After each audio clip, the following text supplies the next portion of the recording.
Thank you so much, Jim, for that wonderful, wonderful song. Thank you very much. We're in 2 Corinthians chapter number 3 tonight.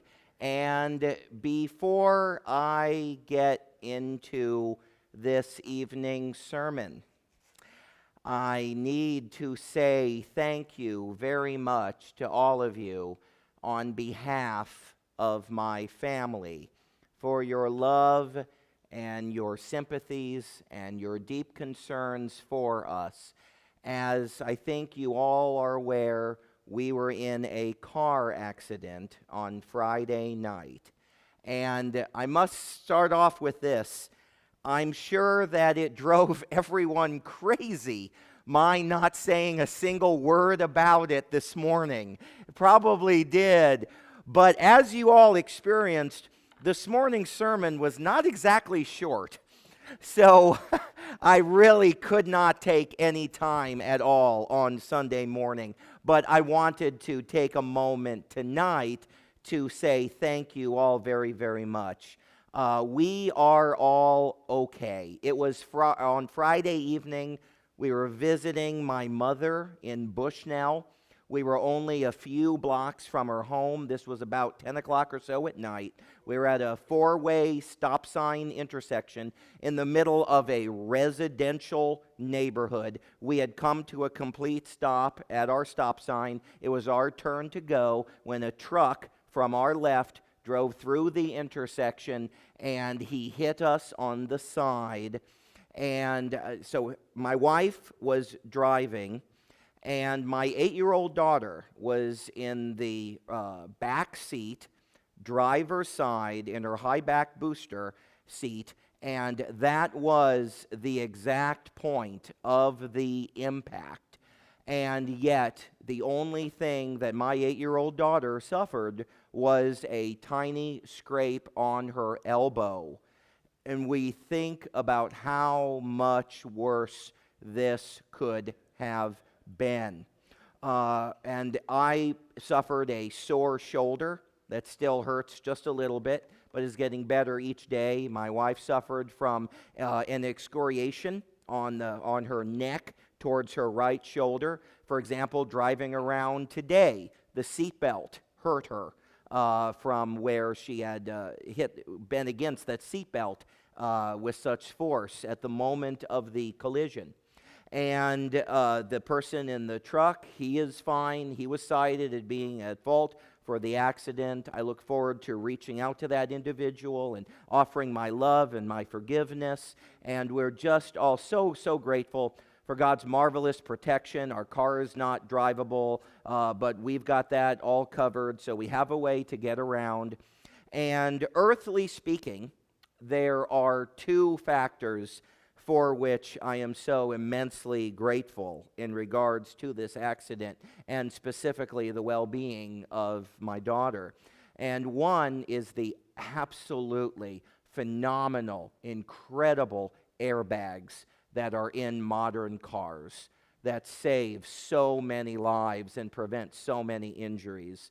You know, it wasn't until a few years ago that I was walking around the church one day and witnessed an accident that happened right here in front of the church. And when I ran over there to see if I could be of any assistance, that was the first time I had ever seen what it looks like when modern airbags are deployed. Because, you know, you think of the traditional airbag as just being something that comes out of the steering wheel. It's nothing like that nowadays. Airbags come out of every door, and they cover every window, and they cover the windshield, and they come out just all around you to where you're in the middle of a giant inner tube. And to where it's hard to get out of the car around the airbags. And I am so grateful for how much safer modern cars are because of all those incredible airbags. And I have seen both children and the elderly come through car accidents in such better shape than they would have or survived because of the incredible airbags in modern cars that really, really make just all the difference in the world. And I also am very grateful that we had her in a high-backed booster seat that provided so much protection for her. So we are just so grateful to God Almighty for His mercy in bringing us through that extremely scary incident on Friday night. And I just want to thank you all so very, very much for your love towards our family and for your prayers towards us. They absolutely mean the world.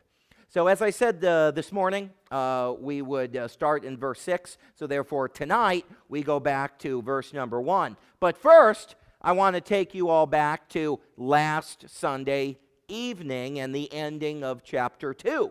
Because at the end of chapter 2, what we looked at last Sunday evening is the fact that our job is to smell like Jesus Christ. Just like if someone's been in a place where they pick up a certain smell, after that you can smell it on them. There is no hiding a smell. So also, when we are saturated in the Spirit of Christ, when our hearts are pure like Christ, when our minds are teething with the knowledge of Christ, others will be able to smell Jesus Christ on us. But we also saw at the end of chapter number 2 that not everyone is going to like the smell of Christ. That very same smell that leads them to Christ also condemns those who are lost. Because as we talked about this morning, you want to confront the lost with their lostness. And so look at verses 15 and 16 at the end of chapter 2. It's because there was a verse that we didn't cover last Sunday evening. For we are unto God a sweet savor of Christ in them that are saved and in them that perish. To the one we are the savor of death unto death, and to the other we are the savor of life unto life. Now, the fact that people reject our message is actually proof that we really do smell like Christ. Now, can you take that too far? And the more rejected you are, the more Christ-like you must be? Yes, you can take that too far. You do always need to make sure. Is it really Christ they are rejecting? Or is it you that they are rejecting? Are they really rejecting you because you are being like Christ or faithful to Christ? Sometimes a Christian tells themselves that, but in reality they're being rejected because of how un-Christ-like they are being while thinking they are being Christ-like. So we have to always be introspective. But with that point being made, if you authentically smell like Christ, although that's going to bring about an attraction in people towards Christ, it's also going to bring about a repulsion in some toward Christ. 1 Corinthians chapter 1, verse 18 puts it to you and I in these words, For the preaching of the cross is to them that perish foolishness, but unto us which are saved, it is the power of God. There is a mistake that we must not make, and that is the mistake of thinking, if only we are pure enough, if only we are good enough, if only we are devout enough, if only we are Christ-like enough, then everybody will get saved. And the reason why not everybody gets saved must be because of some shortcoming on our part. Can I ask you a question? How did that work out for Noah? Yeah, Noah didn't have that kind of thinking. We know that that simply is not the case. Now, that may seem so obvious, but yet it's possible to just go one step shy of that and say, if only we are good enough, if only we are pure enough, if only we do everything right and we really love Jesus, then maybe not everyone will get saved, but at least most will. And that simply is not true. There are three things that you and I have to be when it comes to winning the lost. Number one is this: we have to be broken-hearted. Let me give you an example of where it's possible to take good theology and use it as an excuse to not be brokenhearted. We've all heard this expression. We've all heard this terminology, and it comes from the Bible. It's very good terminology. It's very good illustration. Once you share the gospel with someone, after that, quote, their blood is not on your hands. Okay, is that true? There is truth to that. That is a very true statement.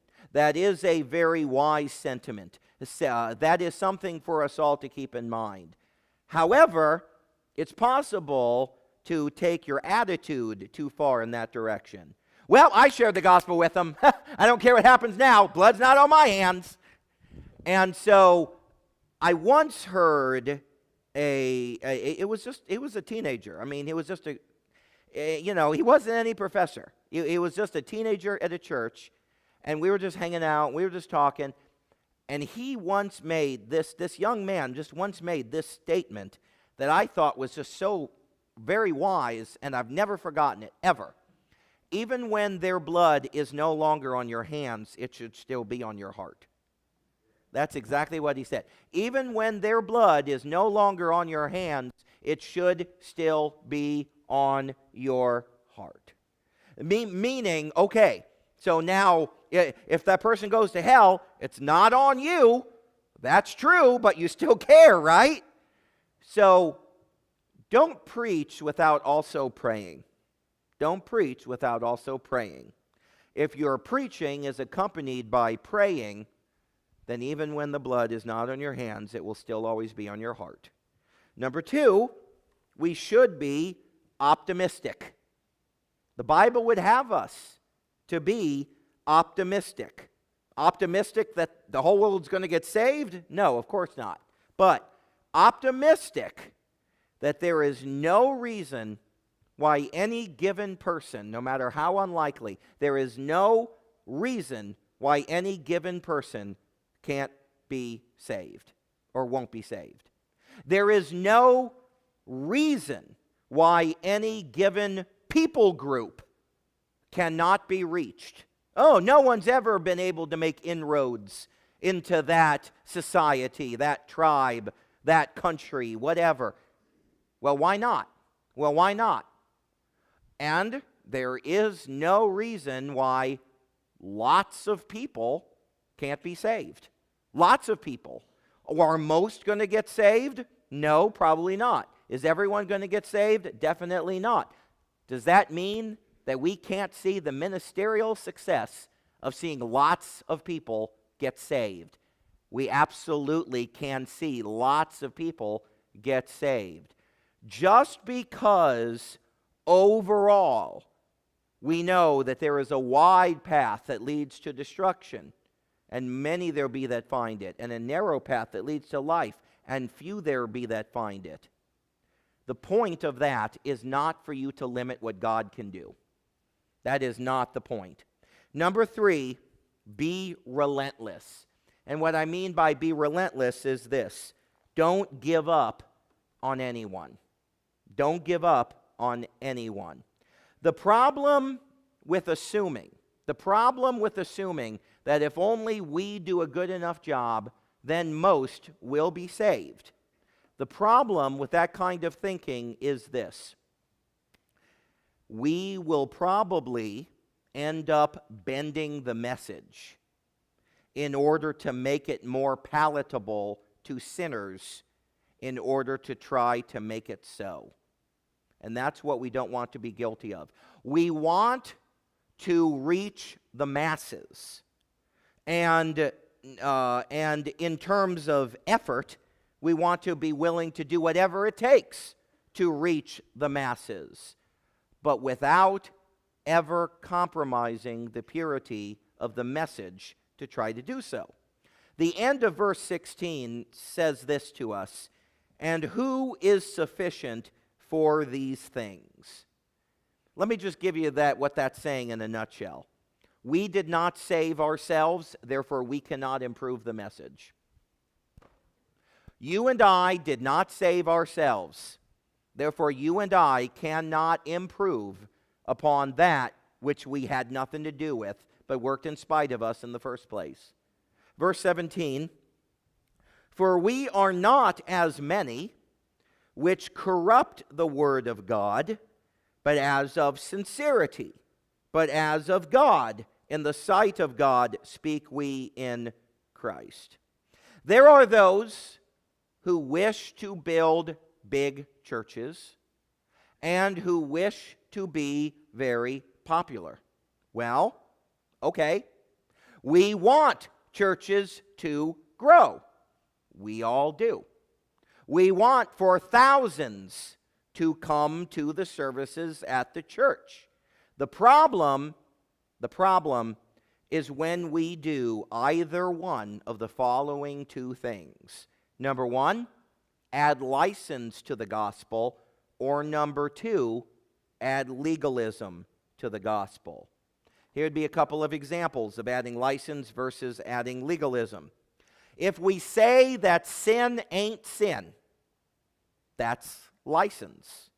On the other hand, when we say that that which ain't sin is sin, that is adding legalism to the gospel.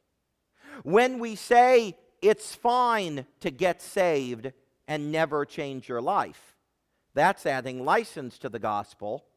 But on the other hand, if we say changing your life will save you, now that's adding legalism to the gospel. And either one is corrupting the gospel.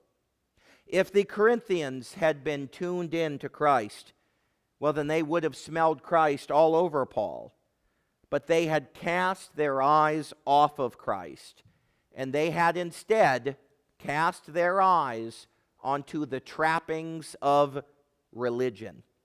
Verse 1 of chapter 3 says, do we begin again to commend ourselves, or need we, as some others, epistles of commendation to you, or letters of commendation from you? No. Here's what he's talking about there. When a person applies for a job, that employer does not know you. And so, since they don't know anything about you, they don't personally know anyone speaking up for you. You don't have any inside man in that company, so to speak. But you know that there are people that they would respect who would recommend you. So, therefore, when you go to apply for a job, you bring with you letters of recommendation. When I got my very first ever job, I was 16 years old. It was the summer of 1996, and I applied for a job at the McDonald's on Veterans Parkway in Columbus, Georgia, and I brought with me letters of recommendation from my teachers at school. And the manager at McDonald's gave me the job because she said, I've never had anyone do this before. I've never had anyone give me letters of recommendation at McDonald's before. But that's the purpose of bringing a letter of recommendation. But here's the thing about a letter of recommendation. Once you know a person, you shouldn't need letters anymore.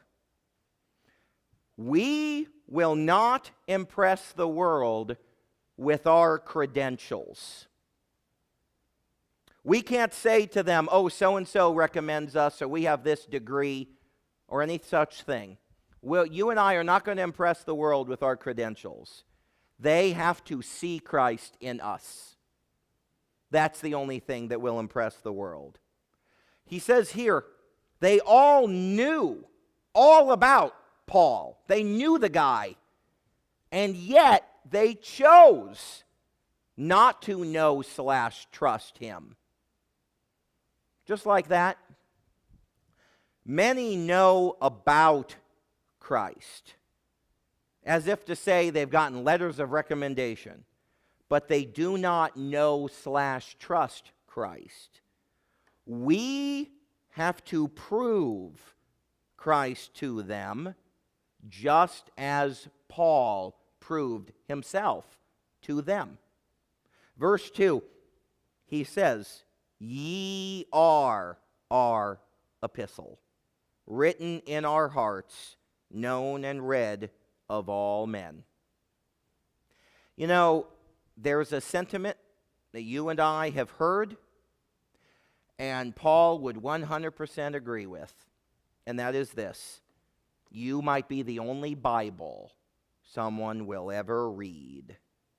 That's exactly what Paul is saying here. That's exactly what he's saying. You might be the only book of 1 Corinthians or 2 Corinthians that someone's ever going to read. And here's the thing about you. People can avoid reading the Bible, but it's going to be very difficult for them to avoid reading you. So also, the Corinthians themselves. They were the credentials of Paul, is also what he is saying here. The greatest proof of the resurrection of Jesus Christ is not any thought-provoking apologetic manifesto, some deep, deep meditations written by some extremely intelligent Christian apologist. Such things absolutely have their good and proper place, and I'm not saying that they don't. But that's not the greatest proof of the resurrection. That's not the proof of the resurrection of Christ that's going to mean the most to people, to the guy on the street. No, the greatest proof of the resurrection is a changed life. Verse 3, "For as much as ye are manifestly declared to be the epistle of Christ, ministered by us, written not with ink, but with the Spirit of the living God, not in tables of stone, but in fleshly tables of the heart." Paul begins here using this comparison of actual literal letters versus spiritual credentials. So in other words, on the one hand, you have letters of recommendation. On the other hand, you have relationships. And he uses that right there to introduce the subjects of comparing the Old and New covenants. The Mosaic covenant was more of a covenant of ink and stone than it was a covenant of the Spirit of God. Ink and stone. Now here's the thing about ink and stone.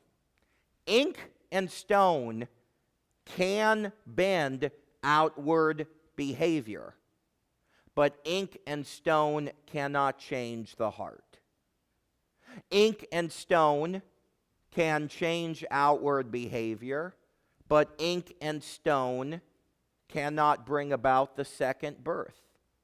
And so, by trying to mix law and grace, the apostates robbed the gospel of its power. Ink and stone do not save. Neither does water, or juice, or oil, or incense, or statues, or circumcision. Only the Spirit of God saves. Christians cannot simply give the world religious declarations. No, that won't cut it.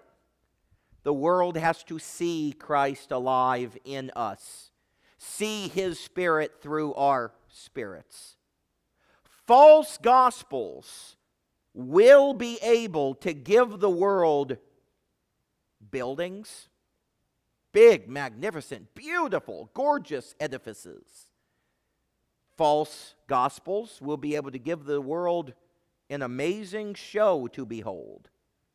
And false gospels may even give the world a lot of very nice charitable deeds. But it cannot give the world Christ alive in them. Only we can. Verse 3 says, but in fleshly tables of the heart.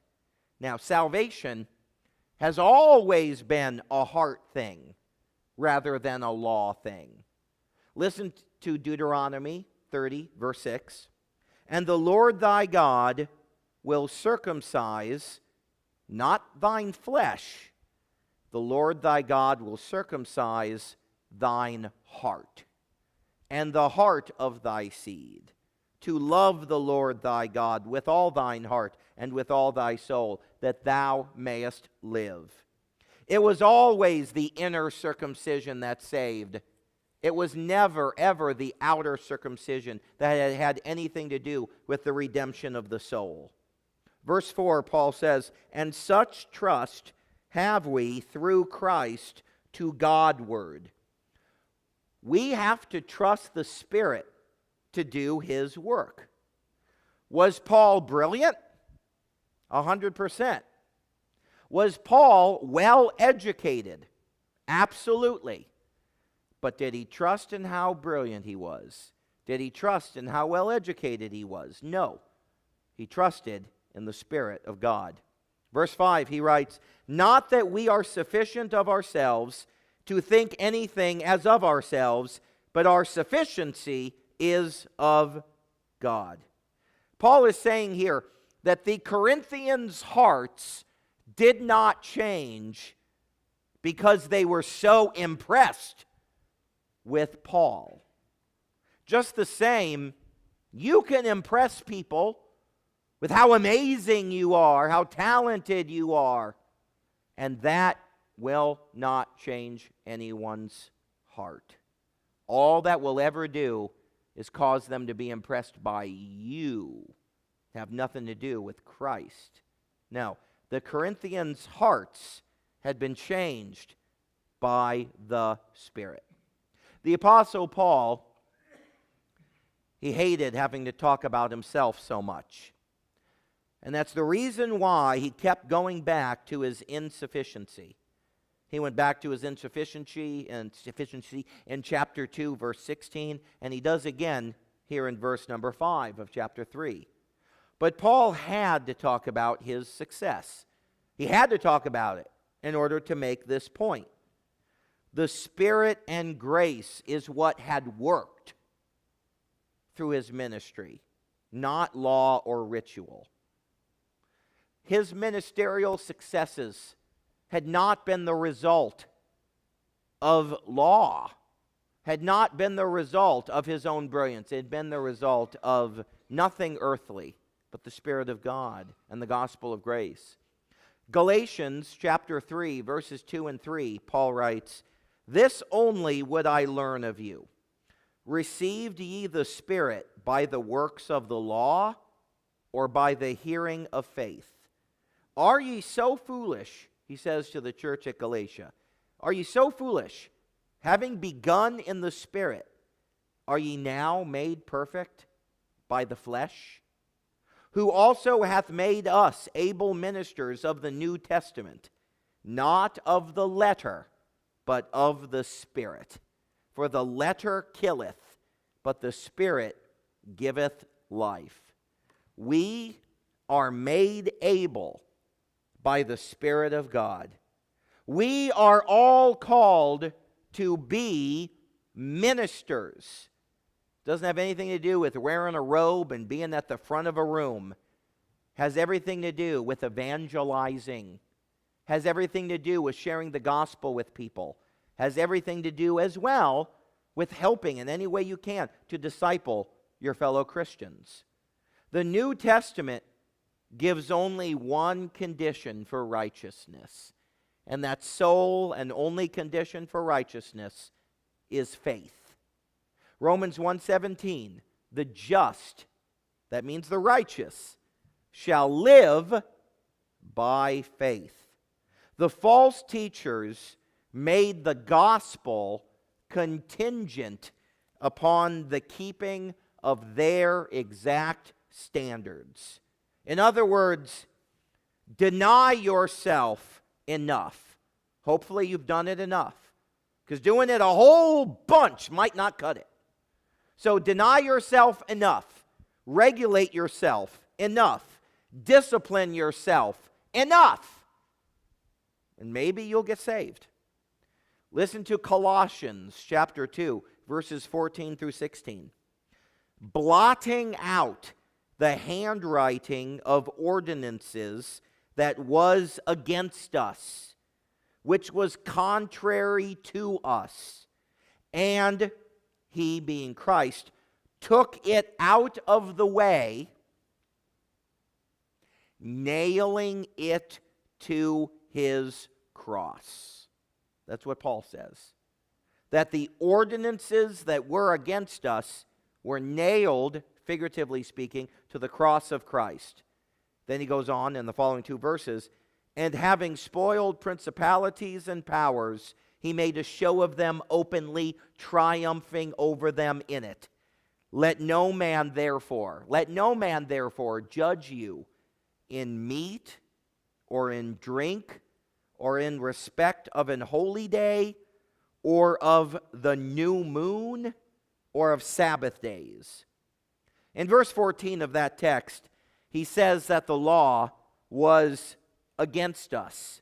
He says it was contrary to us. The letter killeth, but the Spirit giveth life. As we talked about this morning, none of this means that the law is bad, but the law condemns us without offering any help. Romans 7:13, was then that which is good made death unto me? God forbid.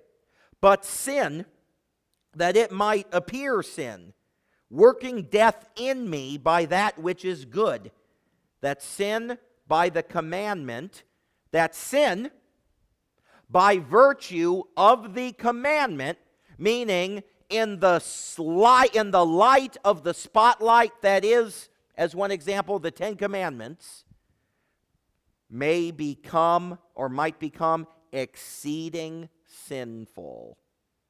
The law isn't bad.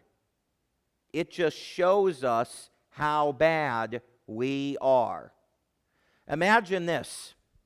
You open up a door to your home, you turn on the light, and the light emanating from the light bulb reveals a filthy room. And you yell to your spouse, honey, I want you to take this light bulb back to the store. I don't like this light bulb. This light bulb reveals a dirty room. I want a light bulb that reveals a clean room.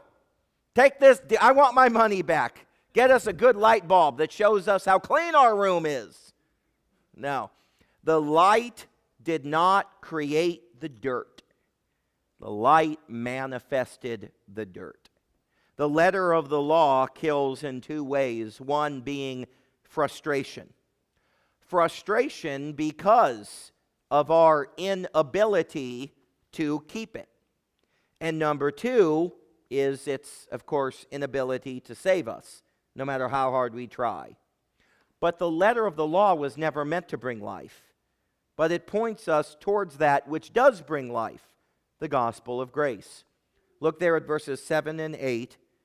But if the ministration of death, written and engraven in stones, was glorious, so that the children of Israel could not steadfastly behold the face of Moses for the glory of his countenance, which glory was to be done away, how shall not the ministration of the Spirit be rather glorious? So, is God interested in condemning simply for the sake of condemning? No. Could it be that just maybe what God is really interested in is saving? The glory of the Old Testament Mosaic law was not an end in and of itself. It was there to point us toward the more glorious and eternally glorious covenant of grace which was to come. And that is the covenant that has now come and has now been fully revealed to you and to me. People have always been saved under the terms of the new covenant. The Mosaic covenant never saved anyone. The only thing it did was point souls toward the better. They were saved through what God was going to provide through Christ, whereas we are saved through what God has provided through Christ. The glory of God is to be found through one thing: the gospel of grace, the cross of Christ, the resurrection of Christ. To de-emphasize the cross or to de-emphasize grace is to rob God of His glory. Salvation through rule keeping robs God of His glory and robs man of any actual salvation. We have a more glorious ministry than they possessed before Christ. We have it better than they had it. The worst thing that we could possibly do would be to hide God's glorious gospel. Or as Paul will say in verse 3 of the following chapter, "But if our gospel be hid, it is hid to them that are lost." Do not hide the glory of God from those who need to see it the most. Do not hide the grace of God from those who have not received it. We are the smell of Jesus Christ. We are the scent that they are to pick up on and follow us toward Him. This is our blessed and privileged and glorious ministry, not of ink and stone, but of spirit and of life and actual eternal salvation. As we stand to our feet and sing this hymn of invitation together, come forward.